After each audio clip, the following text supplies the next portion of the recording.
So, as I've been predicting for years, it looks to me like Trump is going to come after guns.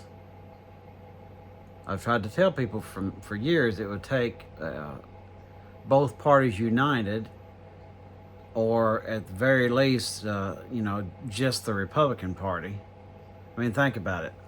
Who's more likely to use the police on people? Who's more pro-police than the other?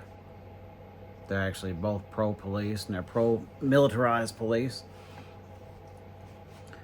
But it would take somebody iron-fisted, more aggressive, outwardly anti-American, like the Republican Party, modern Republican Party.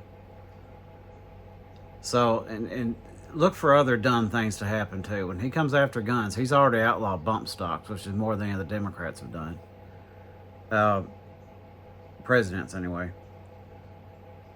So, when he does this, look for some of the hardline Republicans to say, oh, look, now he's having to ban guns because of Democrats. So, wait a minute. Let's tabulate this. So the people you're saying are pushing to get rid of guns, he's having to ban guns because they're getting them. I mean, at least have a consistent accusation going on. But who's going to save the people from that? Because a lot of Democrats are anti-gun, seem to be wanting to at least put some serious governors on the Second Amendment.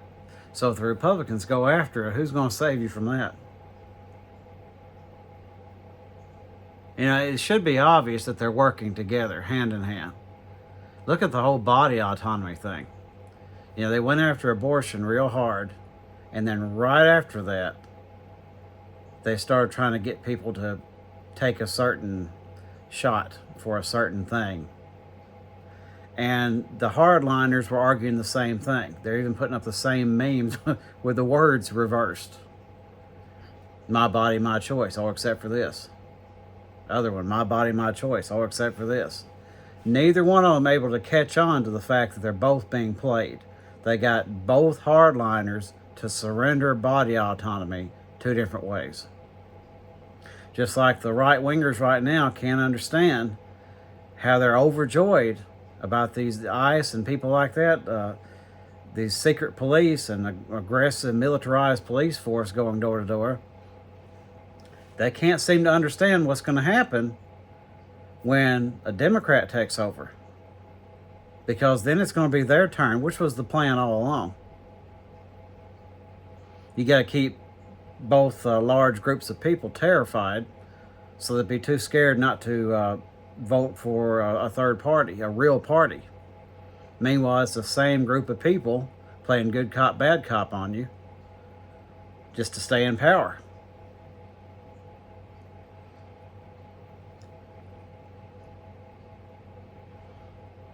They're literally handing people the tools to punish them later, and they can't understand that. It's like I was hearing, and I've actually heard it just with people in stores. I heard it at a pawn shop in Crossville, Tennessee. Just overheard it. Somebody talking about how if somebody's trans, they didn't say it this way. They said it a lot meaner. If somebody's trans, well, they shouldn't have a gun. Huh.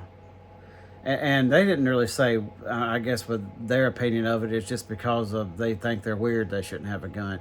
But now there's been this talk of, oh, well, it's the mass shootings. Well, I hate to break it to you, right-wingers, but they're not the ones doing most of the mass shootings. The numbers come up to people more like you. And again, you've handed the Democrats the tool to punish you. I don't know why people can't understand this. The tool that you hand one side of the duopoly can be revisited back onto you the next time the other side takes over. Common sense is just gone, isn't it? Can people not see as far as the end of their nose? Anyway, just a short little rant on that.